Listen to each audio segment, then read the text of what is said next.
Eu tenho falado da fé doutrinal. O que é fé doutrinal? É o que tu crês. E também tivemos falando da fé prática. Qual é a fé prática? Quando o que tu crês passa por tua boca. Quando tu confessas, diga, eu me declaro próspero. Essa é a fé prática, verdade? Me declaro prósperos, me declaro são, me declaro reinando em vida, me declaro mais que vencedor, completo, me declaro rico. Agora, essa é a fé prática, não? Agora está a fé, a que está sentada em tua mente. Que Paulo disse que estamos confinados, encerrados para aquela fé que seria revelada. Em outras palavras, que Deus tem tratado por milhares de anos com um povo e depois de 4.000 anos, ele se encarna na pessoa de Jesus de Nazaré, morre, ressuscita e traz a fé doutrinal. Sabe que a fé não tinha chegado. No Velho Testamento, Moisés, com uma vara, a jogou e golpeou na água e se abriu o mar vermelho. Isso é prático, não? Por fé conquistaram reinos, por fé pegavam leões e os matavam, os destruíam, por fé, fé prática. Mas essa fé prática sempre existiu no Velho Pacto e hoje existe por toda Miami. Vá visitar essas igrejas e você vê gente até brincando, glória, e fazem milagres com a fé prática. Agora, quando chega a eles uma dúvida dessa de sua salvação, e quando pensam que o diabo os está buscando a esse, eles vai tudo, porque não tem a outra fé, a doutrinal, que é a que capacita a tua mente. Porque a doutrinal, o que agarra a tua mente com o conhecimento. A fé prática sempre existiu desde que o homem está na terra. Começando o projeto, já essa fé estava. Agora, a fé doutrinal começou quando Jesus Cristo ressuscitou.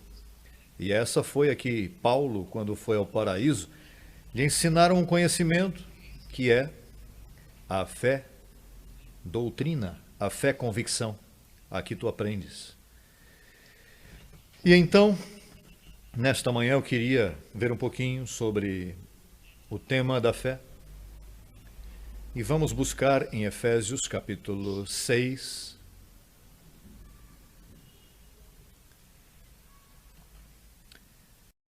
Efésios capítulo 6, no verso 16. Temos vindo falando da fé. Verso 16. Todos o têm? Sobretudo. Olha, o que é sobretudo? Hã? Ai, pai. Diga, sobretudo, tomai o escudo de quê? Com que podeis apagar todos os dardos de fogo do maligno. Olha, temos vindo falando da fé. Você sabe que no Velho Pacto não estava a fé doutrinal? Estava a fé o quê? Então, no Velho Testamento, pois estava a fé prática, a fé de fazer milagres, mover montanhas. Mas quando se tratava de conhecimento, Deus disse, meu povo perece porque não tem conhecimento. Por isso é que Paulo disse que o mistério que esteve oculto, desde antes dos tempos, dos séculos, quando Cristo ressuscitou, foi revelado a Paulo. E agora, Deus diz, meu povo sim tem entendimento. Agora, antes de chegar essa manifestação do apóstolo Paulo, havia fé sem escudo. Aí não havia escudo. O escudo apareceu quando chegou o segundo aspecto, o aspecto doutrinal. Porque esse escudo tu tomas para apagar todos os dardos de fogo do maligno. E de que maligno está falando? E de que dardos está falando? O escudo, nós temos que vê-lo. De sobretudo, imagine. quando se trata das lutas pessoais que nos chegam, quando você se sente bem, também tem. Quando você se sente mal, chegam mais. E quando você se porta mal porque a tua carnezinha te chispoteia, vem pss, pss, pss, como que Pac-Man, como esses joguinhos eletrônicos que você não sabe como parar isso. E aqui, na igreja é que você saia vencedor. Aqui não estamos para criticar-nos. Você não vê que tem uma coisinha um e o outro tem outra? Veja, aqui, tu criticas alguém, olha isso. Tu criticas alguém e a mesma coisa logo depois de uns meses você tem isso pegado. Antes eu creio que Deus tinha mais misericórdia, mas hoje com esse pacto, quando você conhece, se te demanda cada vez mais. E Ele por amor a ti, por ensinar-te mais, porque se torna mais difícil para que você aprenda. E então, é um perigo. É um perigo falar aqui das pessoas. Perigoso. Quando você critica o filho de um, quando critica o esposo do outro, a esposa ou alguém, põe o dedo e... Quando você é muito estreito, muito santo, porque esse aí, tá vendo, tá vendo? Exatamente, dá a volta como um bumerangue que vem, zzz, bap. Agora se vire você com isso. Para que te apliques a regra da qual Jesus falou. Antes de olhar a casinha que tem o teu irmão, olha, o edifício que bom é o Senhor, é verdade que sim?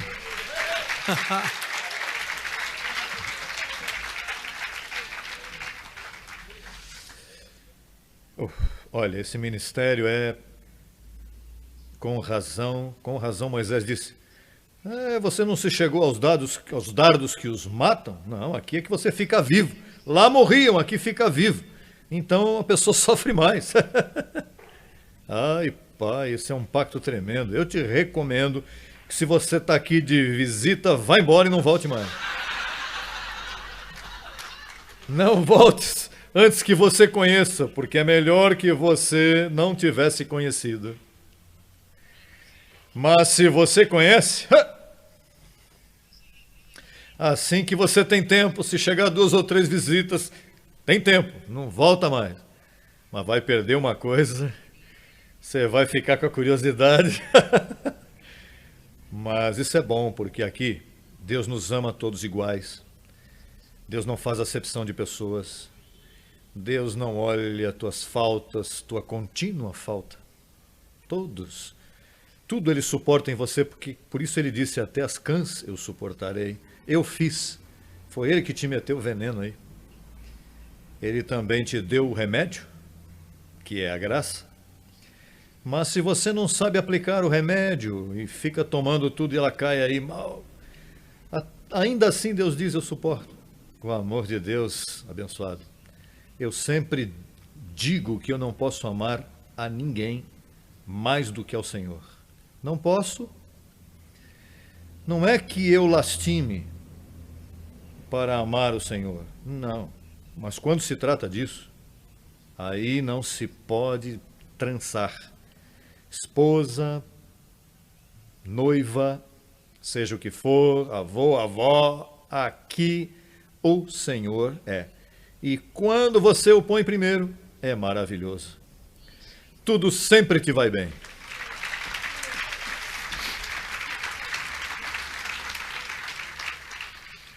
Olha, quando o apóstolo usa esse termo, tome o escudo da fé, parece que o apóstolo está dando uma ideia de que todos os que caminham em um corpo de carne vão ter lutas. Especialmente quando você chega a este conhecimento que te dá a entender toda a insuficiência que tu tens metida na carne. Porque quando você está fora daqui, as pessoas se entretêm. Eu não sei como é que Deus entretém as pessoas por aí que não conhecem isso. Mas como que eles vão e vêm, se entretêm com coisas, e passa a vida como diferente a ti. Mas quando você chega ao conhecimento desta palavra, é como se tivesses cada minuto, como se tivesse cada dia, como se você fizesse um inventário no armazém da tua vida, e tu vês todas as vezes quando uma senhora vai ver lá na cozinha, o que está faltando isso para a sopinha, para o arrozinho. Todo é quando os departamentos estão todos organizados. E Deus gosta disso, que nós sejamos assim. Que nos esquadrinhemos, não para julgar-nos mais, mas para nos ordenarmos. Para ordenar as fazendas, as coisinhas. Não sei se eu vou comprar 5 quilos de arroz, eu posso ter 1 ou 2, depois eu pego mais. Mas se te diz, sobretudo tomar escudo da fé, é que aí há um mistério. Porque, número 1, tem muita gente no sistema sem esse escudo. Você sabe o que é estar num campo de batalha sem escudo? Que os dardos não avisam. Se você vê uma granada aí, vê outra bomba aí, você não passa por aí. Mas os dardos vêm, não avisam. Ao não avisar quer dizer que hoje você está, olha, reinando com um sorriso e de momento, hello. O dia mal chega. Os versos anteriores dizem para que possa estar firmes quando vier o dia mal, porque a todos vem o dia mal. Digo, se você é filho de Deus em propriedade, Deus tem que permitir-te o dia mal para provar o que há. Não vai te deixar assim como se você vá num caminho de rosas. Todos somos provados. Todos seremos provados. E parte da prova é que você saiba amar ao que está no momento. Não é para que você caia em cima dele como esses peixinhos dourados do aquário. Sabe a história do goldfish? Os peixinhos coloridos que estão todos juntos no aquário e nadam todos juntos em todo o tempo. Uma maravilha ver como esses peixinhos vão e vêm. Mas quando pega uma feridinha num deles, a pele pica imediatamente, todos se concentram e por aí o comem.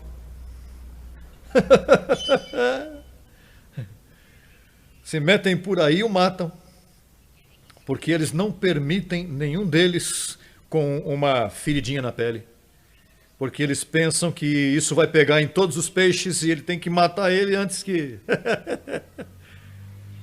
E nós não estamos no aquário para que quando alguém venha, tenha uma feridinha aqui, você vai lá e... Não pode fazer isso. Olha, considera-te a ti mesmo, não tenhas mais alto conceito de ti do que aquele que deves ter. Não pense que você é melhor do que o outro. Aqui ninguém é melhor do que o outro. Aquele que pensa estar firme, olha que não caia.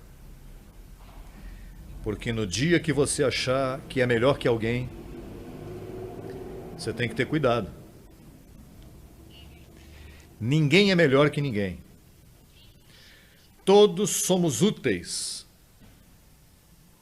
mas não indispensáveis.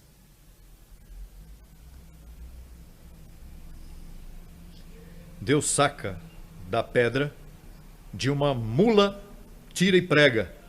Se ele não pode falar por você, ele procura uma mula. Ou uma cotorra para falar.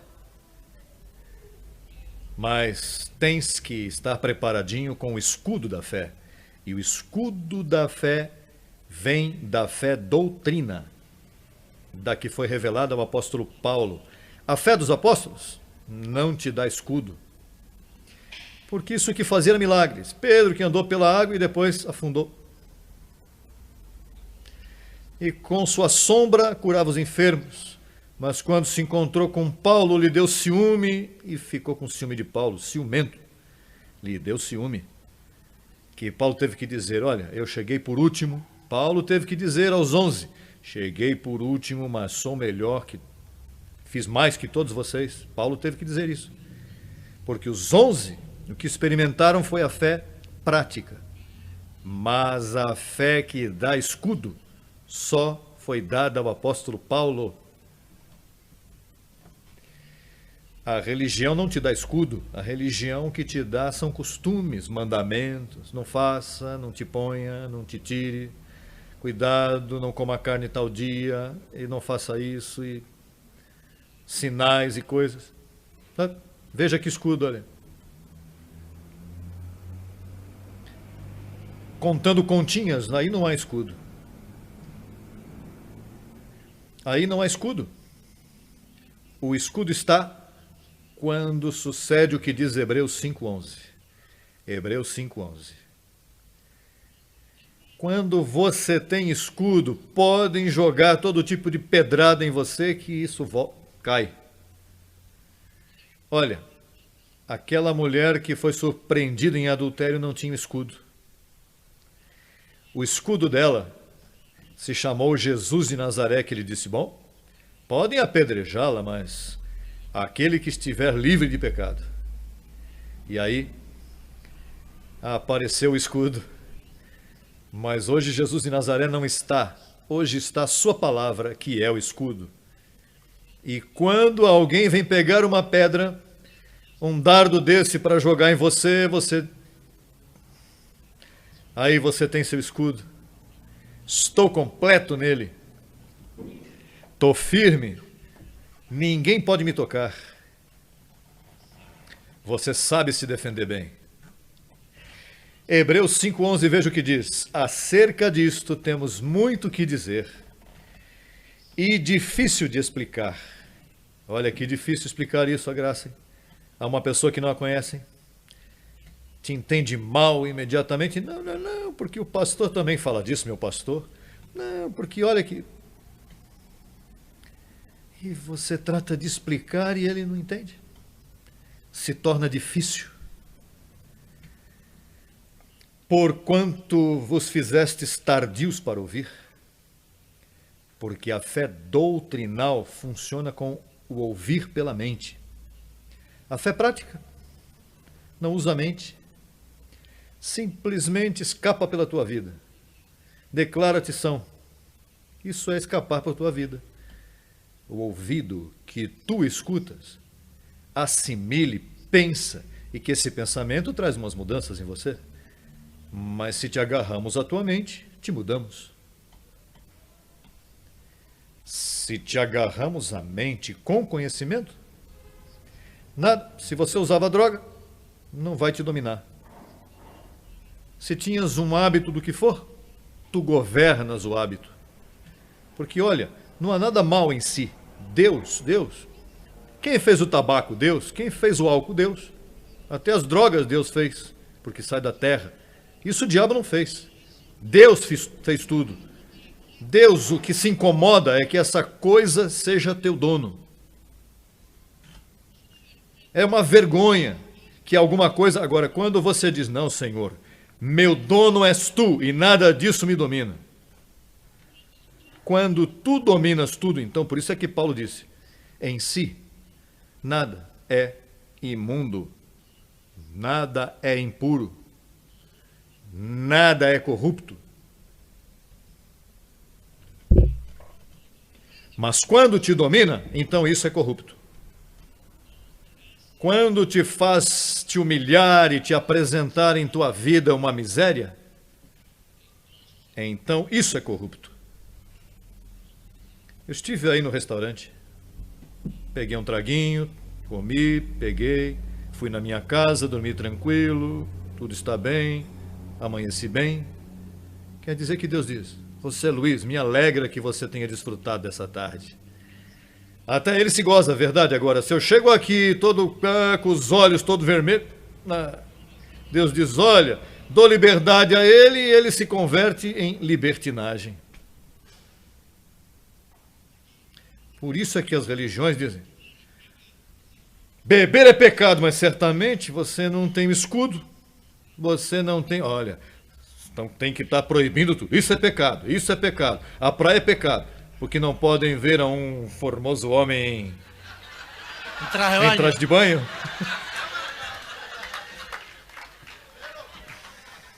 Ou não podem ver uma menina bonita.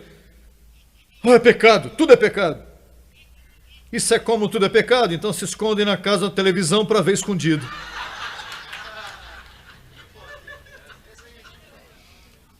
Isso é como os pentecostais, esses que proíbem ir a se pentear, ir no cabeleireiro, no salão de beleza. Isso é pecado. E então elas passam assim.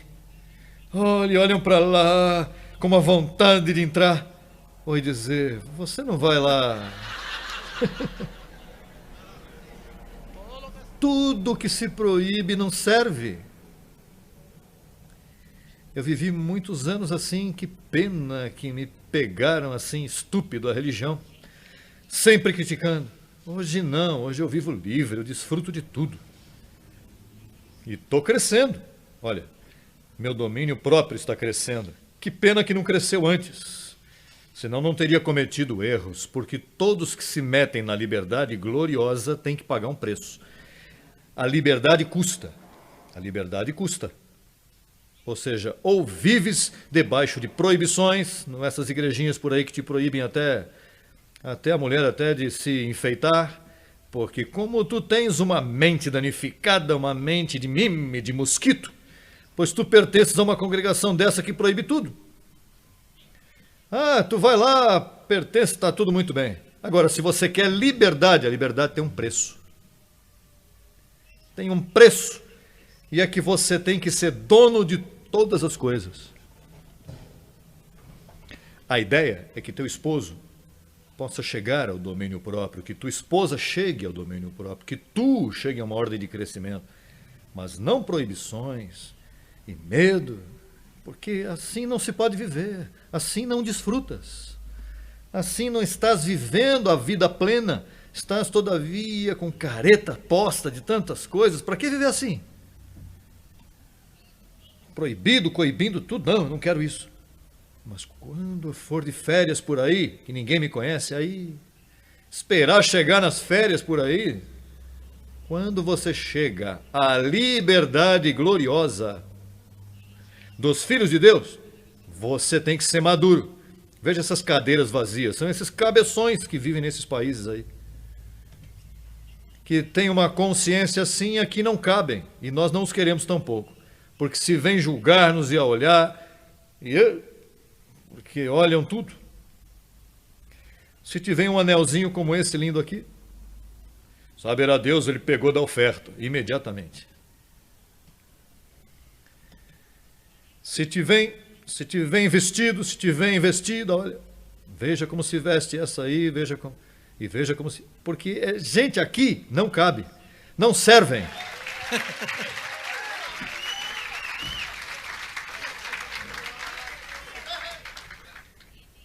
É melhor estar só que mal acompanhado. Também que tu te sintas quando chega uma amizade tua que você tem assim, verdade? Isso se chamam amigos. E mais, você pode ter teu irmão de carne. Se é meio criticon e moleston, tomara que vá embora. Um amigo é melhor que um irmão, quando é maduro. Onde estávamos? Hebreus 5, verso 12.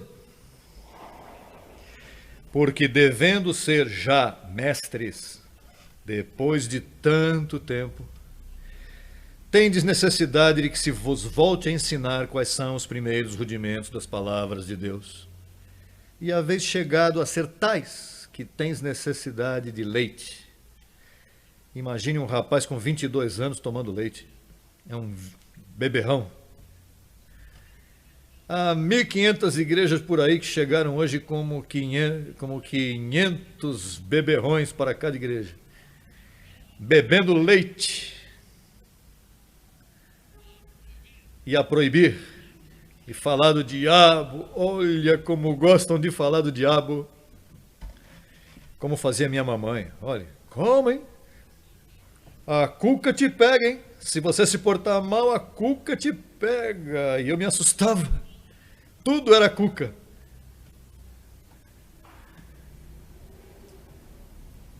E como eu era costenho, eu vivia em Ponce, pertinho da praia, e dizia, olha, quando você chegar perto da praia, não diga más palavras que vai chegar uma onda e... E então, cada vez que eu ia na praia, eu era o santo número 1, eu não falava mal. Mas isso nos desperta. Eu via que os demais faziam um monte de coisa falando mal. E por que que a onda não pega eles? E a mim?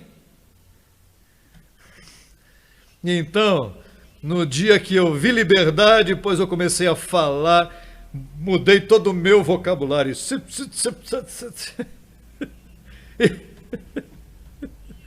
Olha, e a onda não chegava, eu fiquei esperando a onda.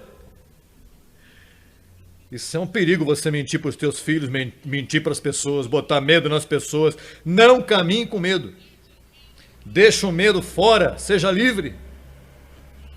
Que você foi chamado para a liberdade.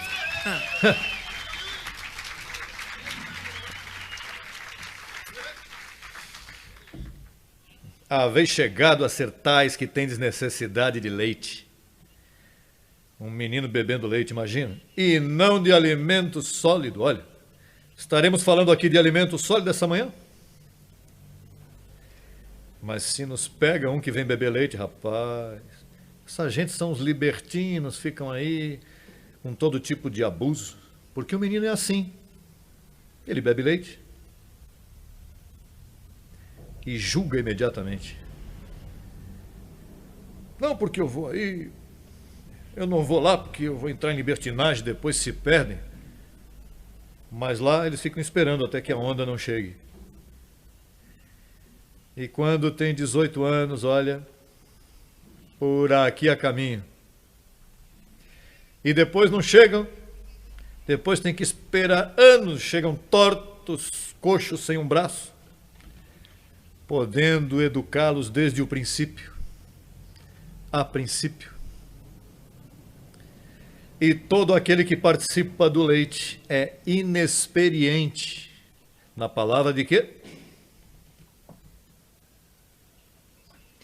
A justiça de Deus, que é o quê? Por fé. A palavra de justiça.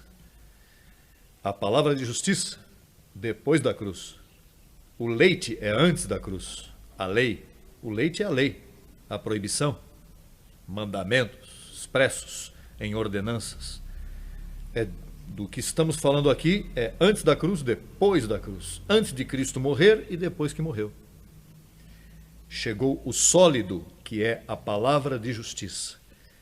Porque é menino, mas o alimento sólido é para os que alcançaram, para os que pelo uso têm os sentidos exercitados no discernimento do bem e do mal. Há coisas que eu vejo no irmão e digo, isso é mal. E no momento ele me diz, se você soubesse que isso é o que mais lhe convém, mas por sua débil consciência, ele vê tudo mal. Isso é o que necessita para que amadureça, para que saia da meninice, para que saia da torpeza, para que se ponha firme em suas decisões. Mas o que é menino, chama tudo mal.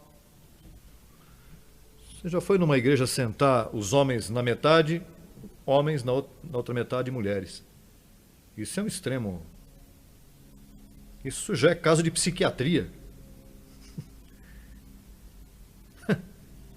Há igrejas assim? Bom, a igreja morena, dos irmãos morenos americanos, tem umas diaconisas com os panos. Eles chamam modest cloth, panos de modéstia. Então, quando chega uma visita com uma mulher com uma saia curta, eles imediatamente veem a sua perninha toda bem formadinha, pois elas sentam, então vem uma diaconisa com um paninho e tapam aquilo que ela não comprou. Tapam. Olha que forma de envergonhar uma pessoa, verdade que sim? E para que você veja o extremo que chega um menino, o menino te faz coisas assim. Como pode subir essa gente e trazer uns panos para isso? De onde nasceu isso? Isso nasceu de uma mente corrupta, de uma mente carnal que pensa que o sexo é mal, que ser bonito é mal. Então, se não pôs roupa aqui, nós compramos para ela. Quando ela for daqui, tudo bem. A ideia é que aqui não nos contamine.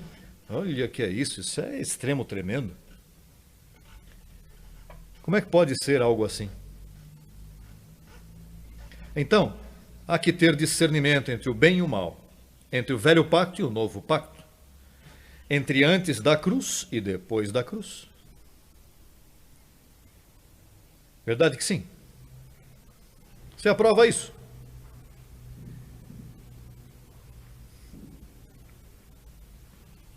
Paulo uma vez disse: peleja a boa batalha da fé, mas sem escudo não pode. Sem escudo você leva pancada. Sem escudo é como ir ao Vietnã, você não volta. Não volta. E te insultas de tudo, e tudo te molesta, e te ofendes, e tens problema com todo mundo, porque és muito débil em tua consciência. Não respondes por teus atos, por que está tão débil? Que não se pode tratar contigo. Tem gente que se vai daqui e tem que esperar 5, 6, 7 anos. Ah, agora eu entendi, puxa, que pena. Agora entendeu? Já tinha que ter entendido antes, abre a mente. Seja elástico, bem-aventurados os elásticos, porque eles não se romperão. Esse provérbio é meu, viu?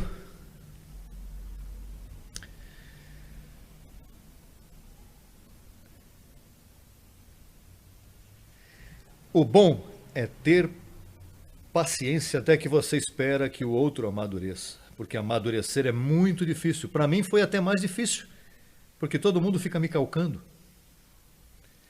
Então isso me põe um compromisso. Ai, pai, por que você me deu essa carne? Tem gente que só, eles chamam Deus, eles chamam apóstolo, eles chamam isso, se põe esse nome.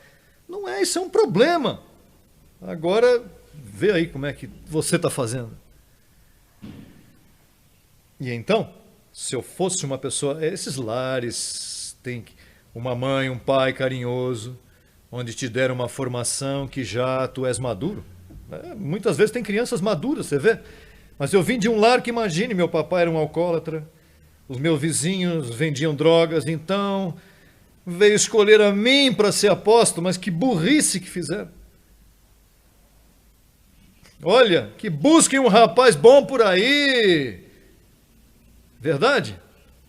Mas como Deus chama as coisas que não são como se fossem, e o vil do mundo Deus escolheu, parece que Deus olhou e disse: esse que está aqui é que eu vou pegar, que está cheio de debilidade, para sacar dele. Olha, que muito, eu demorei para ser maduro, mas há outros que, graças a Deus, me vendo a minha maturidade, crescem mais rápido. Oxalá você fosse uma ajuda para alguém. Você tem que estar pronto para isso. Se você disser que você é perfeito e perfeita, quem é que vai te imitar? Não, eu falhei, Olha, às vezes você diz, eu voltasse, se me dessem 20 anos atrás, se me dessem um upgrade e uma chancezinha para eu voltar 20 anos atrás e começar de novo, mas aqui não se pode. Isso depois é como você comprar um carro novo, usar 6 meses e falar: não gostei, vou tentar devolver. Isso já não vale a mesma coisa. Assim que o limão que te deram, corta no meio, aperta e faça uma limonada. Porque Deus pode usar a tua vida. Diga: Deus usa a minha vida. Olha, eu espero que Deus te use para alguém. Você sabe o bem que você se sente quando alguém diz: fulano me trouxe para a graça, ele teve paciência comigo. Olha, isso é tremendo. Com quem você tem falado? Você não fala com ninguém? Você é mudo? Olha, os mudos também têm uma senha, podem dizer alguma coisa. Mas compartilhe com alguém. Já que você não pode se expressar, convide alguém, alguma coisa. Mas você tem que... Passa o bastão, não fique com ele. Se você está correndo, solta. Tens que falar desta graça, ainda que seja falando dos teus erros. Veja que eu estou em pé, hein? Eu estou em pé. Isso é um testemunho, errei, estou em pé. O que você está esperando? Ser bom para que dê testemunho? Não. Comece com os teus problemas que vêm a você. Você pode trazer alguém. Olha, o pior da graça. Mas todavia, veja, eu estou salvo.